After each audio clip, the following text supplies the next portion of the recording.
I just wanted to thank you for regulating my menses.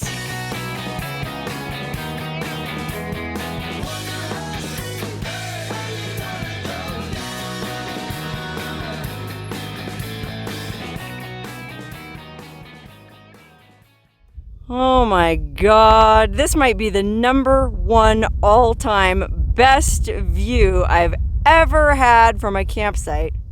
And I'm not kidding. Wonderhussy here. And what's really amazing about the view at this campsite is how wildly it contrasts with where I'm camping. I'm up here in this subalpine forest of aspen and pine trees, and well, even though it's July 22nd and I'm in one of the hottest parts of the country, up here it's lush and green and relatively cool. But I'm about to leave this mountain paradise and descend into this blistering hellscape. Why, you might ask? And to be honest, I'm kind of asking myself that same question. Well, aside from it being spectacularly beautiful, I have to go to Green River, Utah. I'm headed to a place called Green River, Utah, where I booked a motel room for tonight so I can finally wash my hair after 6-7 days of camping. And trust me, my hair really needs washing. So to get to Green River, Utah, which is kind of near Moab, from here, well, there's 2 routes I could take. I was looking at the old benchmark atlas last night, and I'm on page 68. And according to the atlas, well, I'm right here, and Green River, Utah is all the way over here. So according to Google Maps, the fastest way would be if I just backtracked, went onto I-70, and took the interstate all the way up. But that's no fun. I got a hot tip from a friend of mine that if I take this scenic back way through, oh gosh, I guess it goes through Capitol Reef National Park, and well, basically it goes through this vast wasteland wilderness. There's no towns, there's no gas stations, there's no nothing. Well, I'm gonna have to go all the way down here onto page 76 to a place called Caneville, Utah, which is where I'll finally rejoin the pavement and take the paved road all the way to Green River. So even though I think it's going to be a pretty rough ride, according to Google Maps, it's only 40 miles, but it's going to take me like almost 3 hours. So it's going to be a bumpy road. According to the friend that tipped me off to this drive, he said it's one of the most spectacular drives I'll ever take. I guess mostly because of the almost surreally changing landscapes. Like, I guess I'm going to come down out of these beautiful mountains that are covered with these beautiful trees, and I'm going to descend, like I said, into the fiery bowels of hell and travel through, well, what was billed to me as some of the most spectacular scenery I'll ever see. We'll see about that. Oh my God. Can you see that? This is the kind of place I'm camping, okay? This dude just rode into my camp while I'm blabbing to myself on my camera on horseback with his 2 dogs going to round up cattle. How about that? He's an actual working cowboy. Unfortunately, his dogs jumped up on me and got my shirt all muddy, but he sure was kind. He invited me to come visit him at his ranch, and well, he even told me to tag him in the picture when I posted on Facebook. Okay, anyway, I gotta roll on because I've got a long, rough road ahead of me, but I ain't scared. I got plenty of water, I've got plenty of gas, I got plenty of supplies, I got a brand new car battery under my hood, so I just maybe or to make it out to Green River alive. And if I'm really lucky, well, I'll beat that cowboy there.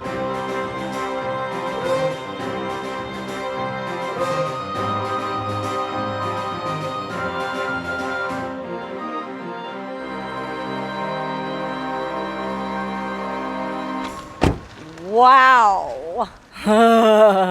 Look what we are driving down into. This is absolutely wild. This looks like a fake movie set backdrop, but it's real. And what's more, I could probably even see my campsite where I was just camped, somewhere right up there. We came down the road and it dropped fast. I mean, you can see the trees are totally different down here. Now we're in this kind of like scrubby juniper kind of pine forest, which is nothing like the nice, cool, shady aspens up above. But it's a lot better than what I expect to find once we get all the way down there. Let's keep going.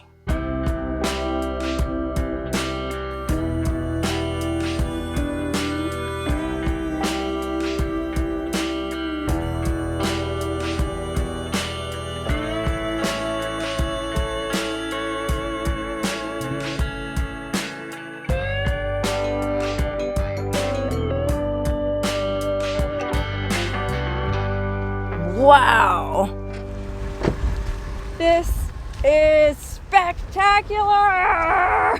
Okay, we're driving through what's known as Cathedral Valley, and I guess I can understand why they call it Cathedral Valley. Some of these formations kind of look like, well, you know, if you ever see those old medieval cathedrals in France with the flying buttresses and the Gothic arched windows, something about these formations definitely brings those cathedrals to mind. But this was all made by nature. Man, you know what would be really cool is if somebody brought a big pipe organ out here and played it just to hear the acoustics of the pipe organ reverberating off all these crazy formations. You know what I mean? Like if you've ever been in a cathedral, like one time I went to, I guess, Winchester Cathedral or Westminster Abbey, one of those two, and there was a guy playing the pipe organ in there. And oh my God, the vibrations from the organ was enough to put the fear or love of God into anyone. And I can only imagine, what if it was at night, on a moonless night, with stars, thousands and billions of stars overhead, and some crazy dude wailing away on a pipe organ. Oh. If you have a pipe organ and you have a way to get it out here, call me.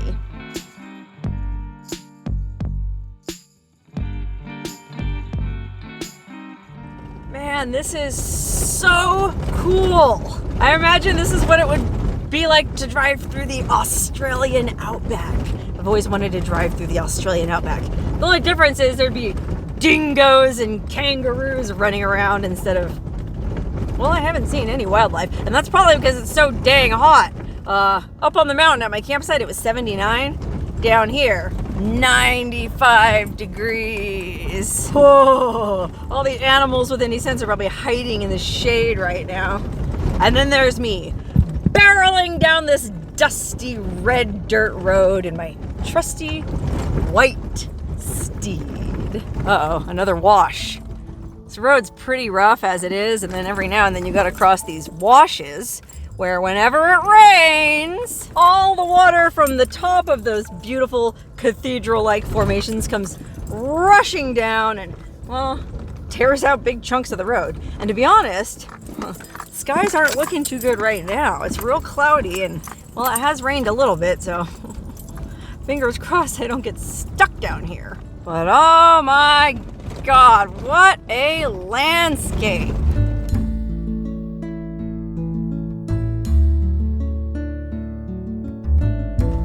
Holy moly! Woo-wee. It's hot out here. 97 is what my car says now. But I just had to pull over because of this. I know it's kind of backlit. Hopefully you can see the really cool stripes and layers in it. It almost looks like a big slice of some kind of cake. But it's just red sandstone. I mean, you can see it's just crumbling as we speak. The whole ground is made out of just this red sandy stuff that, well, probably used to be those things until I'm guessing water came down and carved its way around it and turned it into this bizarre and amazing landscape. Oh, I gotta get back into the air conditioning.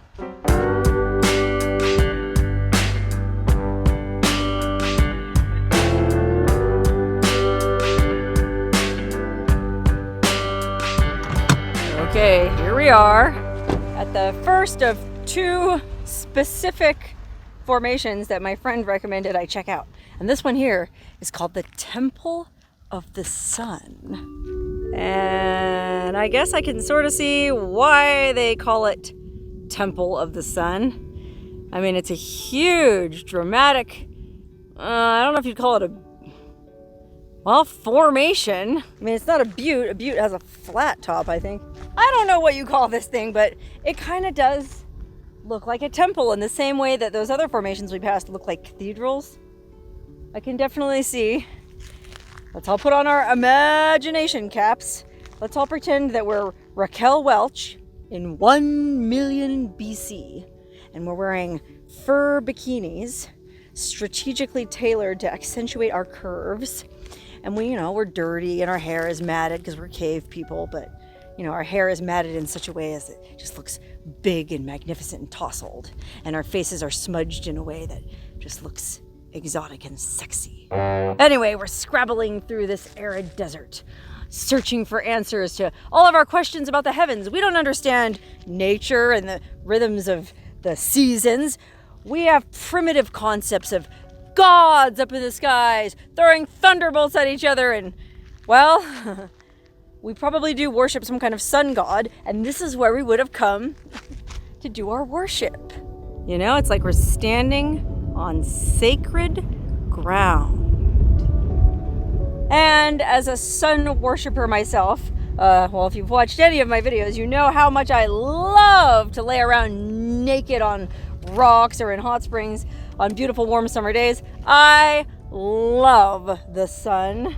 And so I kind of feel like, well, maybe I should say a few words to thank the mighty sun for shining on me with such benevolence all these years. Thank you for giving me so many amazing adventures, and well, thank you for not giving me melanoma. At least yet. Oh, I'm just kidding, mighty sun. Mighty sun, please. Did I somehow displease you with my comments? It looks like the sun has gone away and these ominous clouds are moving in. And you know what that means. Clouds bring rain and, well, rain makes corn, corn makes whiskey, whiskey makes my baby get a little frisky. Just kidding. Rain actually washes out the roads. So I better get in my car and go check out this other formation while I still can. Okay, here we go. Now we're at another temple. And this one is called the Temple of the Moon. So just over there we worshipped at the Sun Temple. And now we've moved right down the road to the neighboring Moon Temple. Oh my gosh, look at this. What I love about this formation is it's got that little woo-woo. Reminds me of a guy I once dated. Just kidding, this is a beautiful temple, and well, as much as I love the sun, oh my gosh, I also love the moon. I mean, if you've never sat in a delicious warm hot spring with a belly full of mushrooms on a full moon night, then let me tell you, my friends, you haven't lived. Matter of fact, this would actually be a pretty good place to hang out with a belly full of mushrooms on a full moon night. Unfortunately, the sign says no camping here.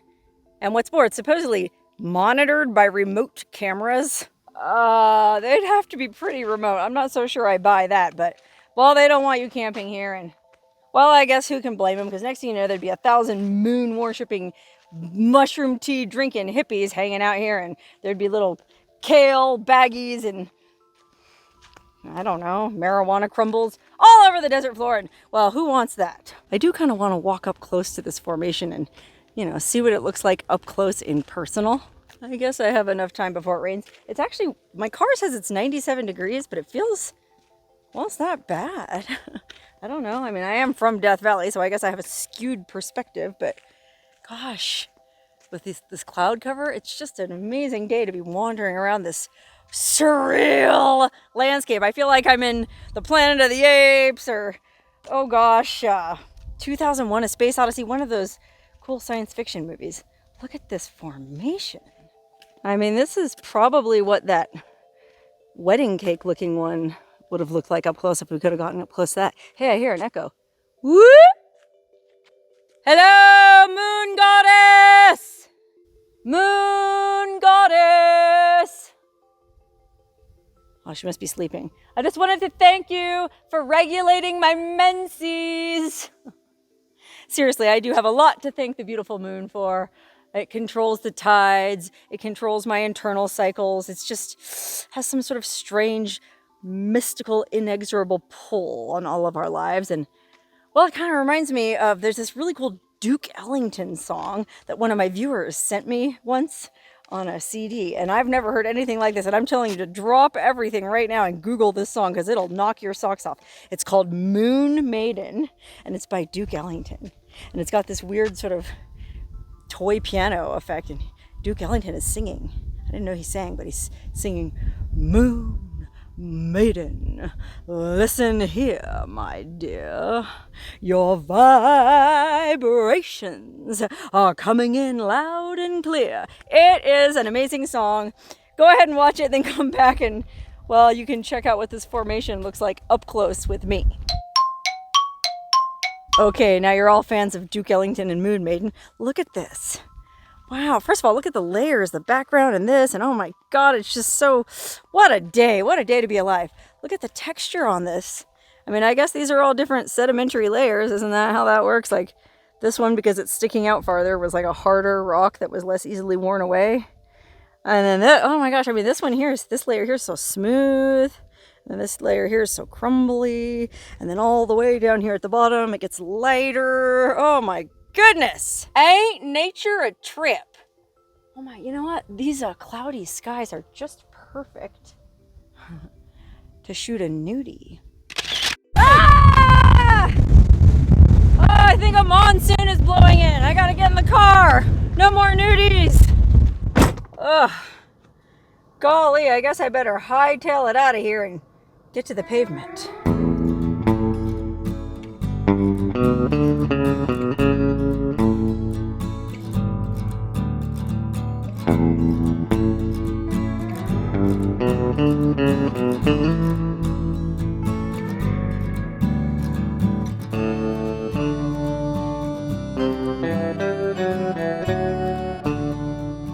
Woo!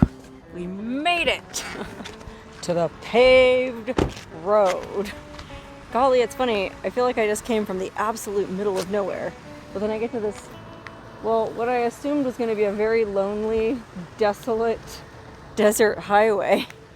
Because, I mean, if you look at a map, it goes from nowhere to nowhere. But apparently, it's pretty well traveled, even by bicyclists. Golly, just when you think you're hardcore, somebody comes pedaling along and makes you feel like you ain't nothing. Look at these drainage tunnels under the road. I mean, you can see this place definitely gets some flash floods. And I guess I'm just going to consider myself lucky that I got out of there before the rain really started. All right, back in the car. Let's see what further surprises this lonely desert road holds.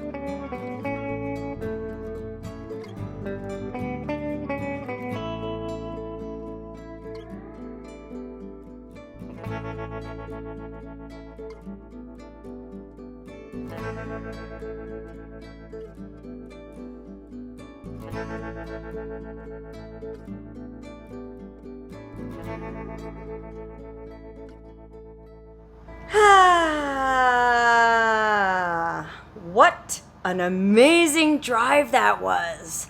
But as amazing as that drive was, it's not quite as amazing as it feels to have clean hair. Oh my God. And yeah, this dingy Motel 6 room isn't quite as beautiful as the campsite I had last night, but at least I don't have to worry about any cowboys riding into my room in the morning.